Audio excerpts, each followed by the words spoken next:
আমি কেন কোনোদিনও ব্লিঙ্ক হইতে পারবো না। কারণ বিয়ের দাদি যখন মারা গেছিল তখন ভি তার কষ্টের কথাগুলো সবার সাথে শেয়ার করছিল, কিন্তু কিছু ব্লিঙ্ক এসে বলছিল ভি নাকি তার দাদির রেপ করে মেরে ফেলছে।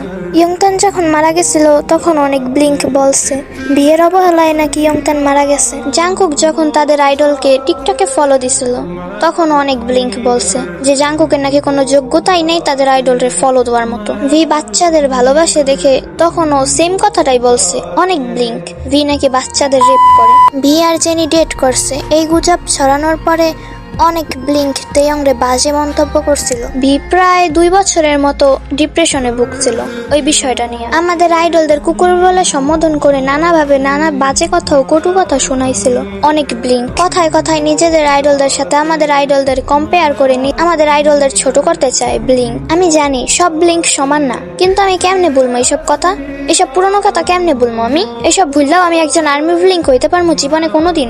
নিজেরাই নানা ধরনের গুজব ছড়াইবে, দেন যখন আমরা কিছু বলবো তখন আমাদের সাথে ঝগড়া করবে আর আমরাই হয়ে যাই টক্সিক। নিজেদের আইডল বিকিনি পরে তার বেলায় কিচ্ছু না, অথচ আমাদের ফ্যান্ডমকে লিঙ্ক ফ্যান্ডম বলে। এত কিছুর পরও আমি একজন আর্মি ব্লিঙ্ক হইতে পারবো জীবনেও? আমি পারবো না ভাই। যেই সব আর্মি ব্লিঙ্করা আছে বিটিএস নিয়ে যদি কোনো ব্লিঙ্ক খারাপ কথা বলে তারা প্রতিবাদ করতে পারে না, তারা ব্লিঙ্কদের কিছু বলে না। কিন্তু বিটিএস আর্মিরা যদি ব্ল্যাক পিঙ্ককে নিয়ে খারাপ কথা বলে তখন যেয়ে তারা ঠিকই প্রতিবাদ করতে পারে। বেশিরভাগ আর্মি ব্লিঙ্কই। আমি পারবো না কোনোদিনও একজন আর্মি ব্লিঙ্ক হইতে। আমি আর্মি আর সারা জীবন আর্মিই থাকবো। আমি কোনোদিন অন্য ফ্যান্ডমে যাইতে পারবো না। আমি অন্য ফ্যান্ডমের সদস্য হইতে পারবো না কোনোদিনও। অন্য কারণে আমি সম্মান করতে পারবো না। যেই ফ্যান্ডম আমাদের ফ্যান্ডমকে ছোট করে দেখে, যেই ফ্যান্ডম আমাদের আইডলদের ছোট করে সম্বোধন করে, সেই ফ্যান্ডমরা আমি রেসপেক্ট করতে পারবো না। আমি পারবো না সেই ফ্যান্ডমকে সম্মান করতে, আমার দ্বারা হবে না।